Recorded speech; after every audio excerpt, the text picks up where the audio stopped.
ఆంధ్రప్రదేశ్లోని ఒక చిన్న గ్రామం రామాపురం. ఆ గ్రామం సువాసనతో నిండిపోయేది.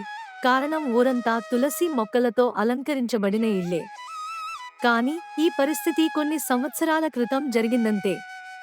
అప్పటివరకు గ్రామం పొగత్రాగే వ్యసనంతో, అనారోగ్యంతో నిండిపోయి నిర్జీవంగా కనిపించేది. గ్రామంలో తులసమ్మ అనే ఓ వృద్ధురాలు ఉండేది. ఆమె గ్రామాన్ని తిరిగి సంతోషభరితంగా మార్చాలనే కోరికతో జీవించేది.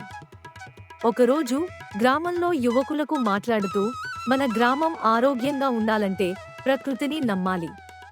ప్రతి ఇంటి ముందు తులసి మొక్క ఉండాలి అని చెప్పింది. తులసమ్మ మాట్లాడిన మాటలు కొంతమంది యువకుల మనసును తాకాయి. వారిలో రవి అనే యువకుడు ముఖ్యుడు. అతనికి తులసమ్మ స్ఫూర్తి కలిగించింది. రవి తన మిత్రులతో కలిసి గ్రామంలోని ఖాళీ నేలలో తులసి తోటను నాటాలని నిర్ణయించుకున్నాడు.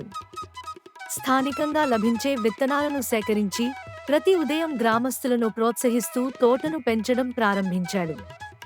కొందరు మొదట వ్యంగ్యంగా నవ్వినా, ఆ తోట పెరుగుతున్న వేళ అందరికీ ఆశ్చర్యం కలిగింది. కొద్ది నెలల తర్వాత తులసి తోట పూర్తిగా పెరిగి గాలి కొత్త శక్తిని ఇచ్చింది. గ్రామస్తులు తులసి ఆకుల పుదీనంతో తమ ఆరోగ్యం మెరుగుపరుచుకున్నారు. చిన్న చిన్న అనారోగ్య సమస్యల కోసం ఔషధాల అవసరం తగ్గింది. తులసమ్మ సలహా ప్రకారం ప్రతి ఇంటి ముందు ఒక తులసి మొక్కను నాటడం గ్రామ నిబంధనగా మారింది. ఇది ఒక సంప్రదాయంగా మారి ప్రతి కుటుంబం దానిని గౌరవంగా భావించింది. ఆ గ్రామం ఇప్పుడు మారిపోయింది. పొగ త్రాగడం తగ్గి ప్రజలు ఆరోగ్యకరమైన జీవన శైలిని అలవరుచుకున్నారు. తులసి తోట కూడా గ్రామానికి ప్రసిద్ధిని తెచ్చింది. తులసమ్మ ఊరికి మార్గదర్శకురాలిగా నిలిచింది.